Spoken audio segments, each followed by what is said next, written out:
নতুন একটি আইন তৈরি করা হচ্ছে ভারতের পার্লামেন্টে। সেটা 22 বছরের আগে, 22 বছরের আগে কোই লড়কা হো या লড়কি হো, ছেলে হোক বা মেয়ে হোক, 22 বছরের আগে বিয়ে দেওয়া চলবে না।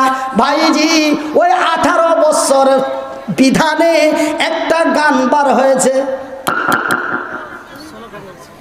আমি 16 পেরিয়ে গেছি।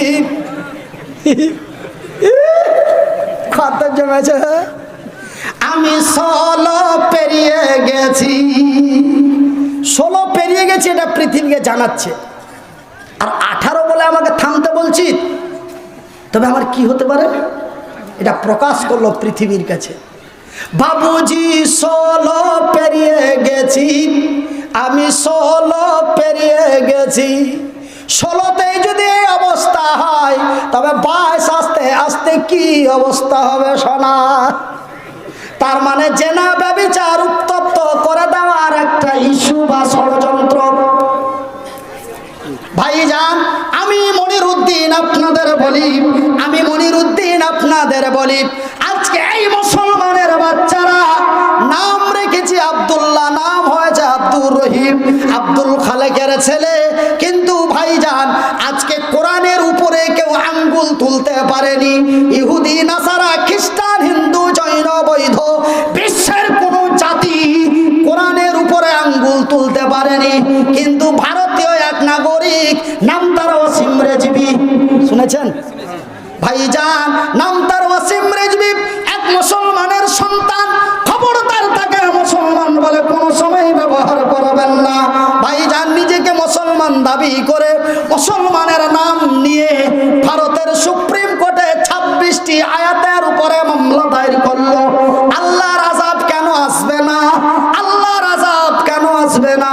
আল্লাহর গজব কেন আসবে না? মুসলমান কথা বেশি না বাড়িয়ে, আমার আল্লাহর এতই দয়া, আমার আল্লাহর এতই মায়া, আমার আল্লাহ তার বান্দা বান্দীদের তৈরি করলেন খালাকাল ইনসান। রে সাগরদিঘি থানা ডিহিবরজ এলাকার মানুষেরা, আমি আল্লাহ তোমাদের মানুষ রূপে মানুষ করে তৈরি করেছি। শুধু তোমাদের মানুষ রূপে মানুষ তৈরি করে, সুন্দর এবং সুন্দরী করে, স্টিল বডি, লম্বা চাগড়া জোয়ান তৈরি করে ছেড়ে দিই নাই। আমি তোমাদের কত বড় নিয়ামত দিয়েছি জানো রে? রে মানুষ লজ্জা করো, রে মানুষ হায়া করো। আমি তোমাদের কত বড় নিয়ামত দিয়েছি যেন আমার এই বিজ্ঞানময় কোরআন খানা পড়তে পারো। তার জন্য আমি আল্লাহ তোমাদের কথা বলার শক্তি দিয়েছি। আল্লামাহুল বায়ান। আল্লাহু আকবার বলেন, আল্লাহু আকবার। এত বড় নিয়ামত আল্লাহ দিয়েছে। এই নিয়ামতটা যদি আজকে মুনিরকে দেওয়া না হতো, এই নিয়ামত যদি মুনিরের কাছে না থাকতো, এই মনিরউদ্দিনের কুত্তার মর্যাদা থাকতো।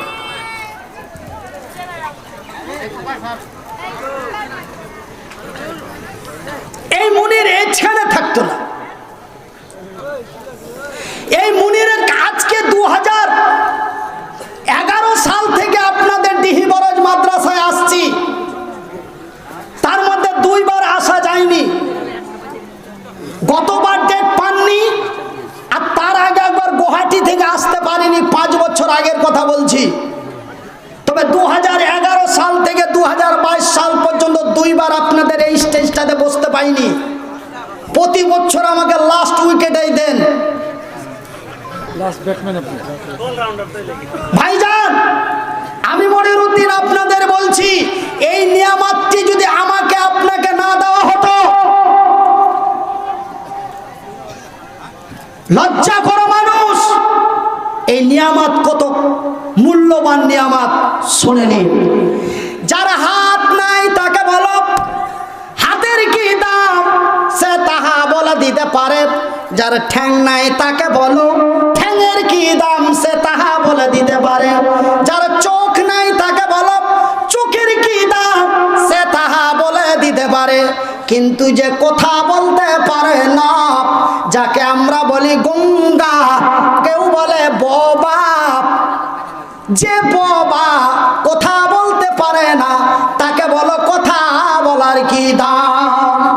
পারবে? পারবে? বলে ও তো বোবা, কেমন করে বলবে? ভাইজান তবে পারবে অবশ্যই। তবে কে পারবে?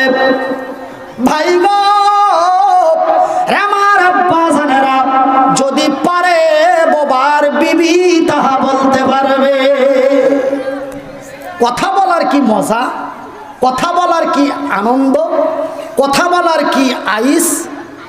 ভাইজান কথা বলার এত মজা, বোবা যদি তাহা জানতে পারত। তবে আমি মনিরউদ্দিন বলি নাই রে, ইতিহাসের পাতায় পাওয়া যায় বোবা তার নিজের গলা নিজেই টিপা হত্যা করে দিত। বোবা যেন তার কথা শুনতে না পায়, এই জন্য আমার আল্লাহ তার কান দুটি বহিরা করে দেয়। এই জন্য বোবা বলতে পারে না, তাহা শুনতে পায় না, কিন্তু বলতে পারে বোবার বিবি। কথা বলার কি মজা, কথা বলার কি আনন্দ, কথা বলে কি তৃপ্তি পাওয়া যায়, বোবার বিবি তাহা বলতে পারে। কেন বন্ধুরে একটু আমার দিকে তাকিয়ে দেখুন, যারা আমার বদনাম করে, বলে মনির কিছু জানে না, কিছু বুঝে না, শুধু ওর কথা বলে। ভাই আল্লাহর কসম, এটাই আমার চরিত্র খারাপ, এটাই আমার ব্যবহার নোংরা। কোন বক্তা কোন কথার এক্সাম্পল দিলে উত্তরবঙ্গ বা দক্ষিণবঙ্গ বাংলাদেশ থেকে দেয়, কিন্তু আমি মনিরউদ্দিন কোন কথার এক্সাম্পল তার যুক্তি দিলে আমার চেয়ারের ওপর থেকে দিই, এটাই আমার অভ্যাস খারাপ। এই জন্য আমার বদনাম হয়। ও তো ও কি জানে, ওর কথাই কইছে, ঠ্যাং নেই হাত নেই কইছে, বলে না। অনেক বক্তা এরকম সুযোগ পেইলে আমাকে বলে না, খুব ট্যাবলেট দেয়, তাই না? কিন্তু ওর কাছে তো এক্সাম্পল নেই, তখন তো ওকে উত্তরবঙ্গ দক্ষিণবঙ্গ খুঁজতে হচ্ছে। কিন্তু আমি যে এক্সাম্পলগুলো দিব সেটা তো আমার চেয়ারে মজুদ আছে, আমি কেন এদিক ওদিক খুঁজে বেড়াবো? প্র্যাকটিক্যাল এক্সাম্পলটা সঠিক না দূরবর্তী থেকে খুঁজে নিয়ে এসে দেওয়াটা সঠিক? কোনটা বেশি? প্র্যাকটিক্যালে, প্র্যাকটিক্যালটাই তো দরকার। ভাইজান বন্ধুরা আমার, আমি আপনাদের বলি, আমার আল্লাহ বলেছেন আল্লামাহুল বায়ান, আমি তোমাদের কথা বলার শক্তি দিয়েছি। তবে ভাইজান, তবে কথা বলার কি মজা। এই যে আমি একটা এক্সাম্পল আপনাদের দিলাম, এক্সাম্পলটা কি রে? বোবার বিবি তাহা বলতে পারে। কেন ভাই গো, হাত দুটি যদিও না থাকে, ঠ্যাং দুটি যদিও না থাকে, তবু আমি মনিরউদ্দিন কথা বলতে পারি। একবার বলি আলহামদুলিল্লাহ। এটাই আমার দোষ। এই যে বললাম এক্ষুনি, এই মুহূর্তে যে কথাটা বললাম, এটাই আমার দোষ। খালি ওয়ারই কথা কহে। ভাই গো, তবে আমি মনিরউদ্দিন কথা বলতে পারি। আমি যা টিহি বরজ থেকে জালসা করে বাড়ি যাই, আসসালামু আলাইকুম ওয়া রাহমাতুল্লাহ, বিবি দরওয়াজায় এসে বলে ওয়া আলাইকুম সালাম ওয়া রাহমাতুল্লাহ। সালামের উত্তরটা দিয়ে বাড়ির দরওয়াজাটা খুলে বলে ওগো ময়নার বাবা, আসতে কোনো কষ্ট হয় নাই?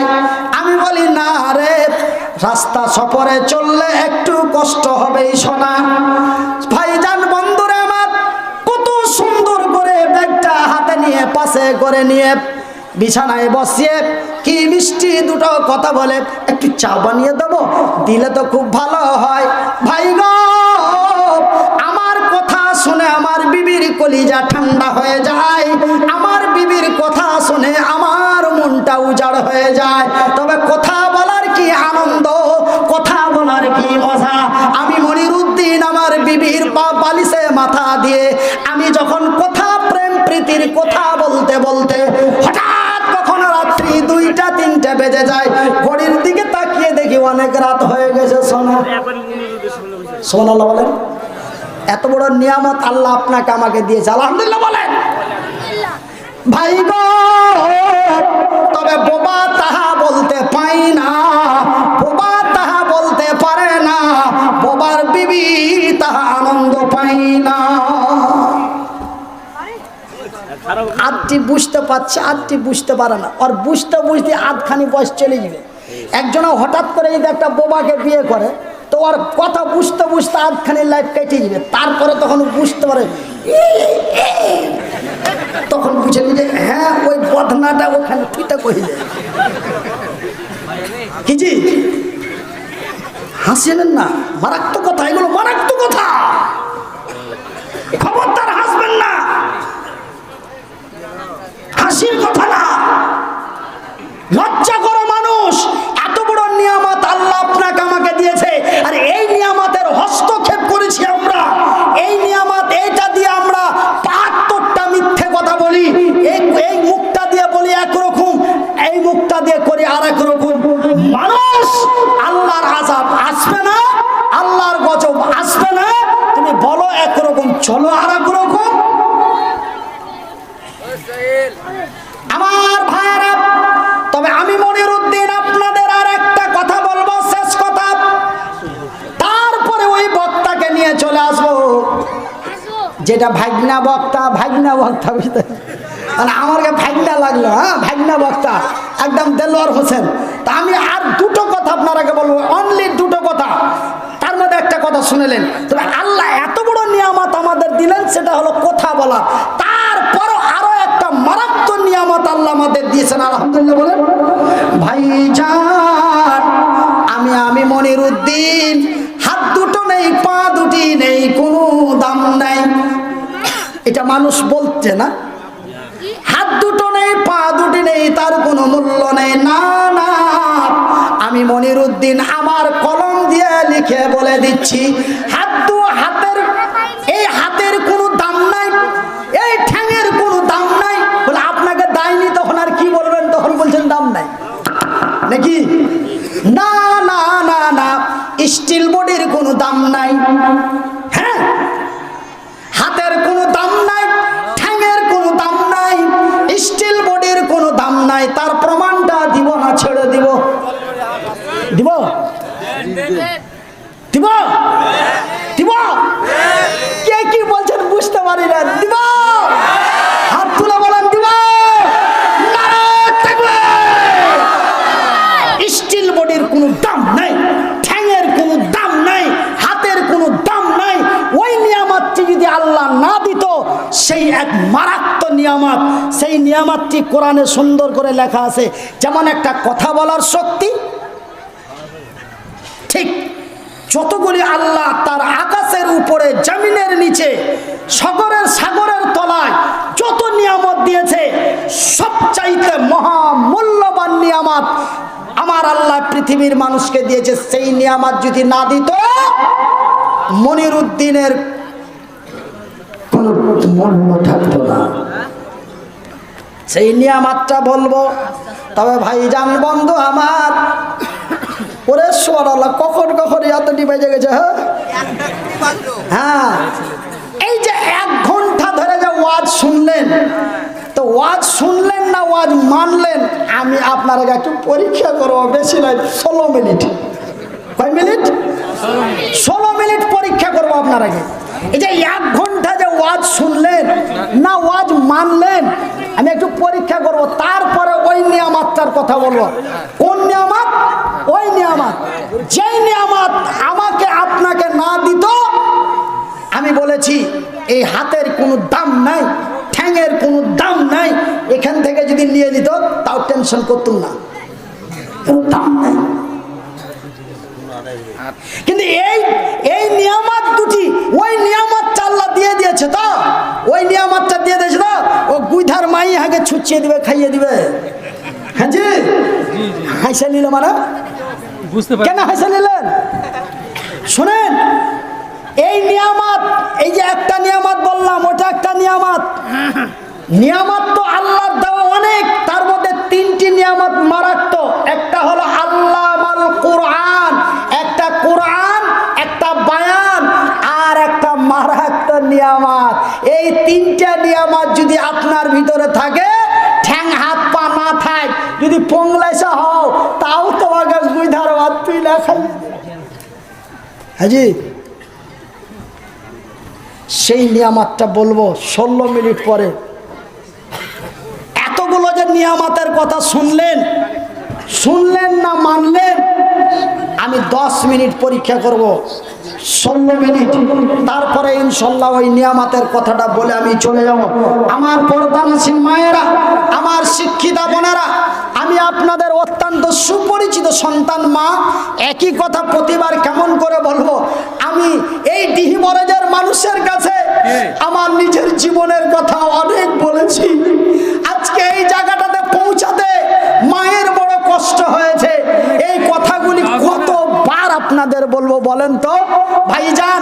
আমার মা আজ থেকে 14 বছর পূর্বে আমাকে মা 14টি বছর ধরে বহু কষ্ট করে লালন পালন করে মানুষ করেছে।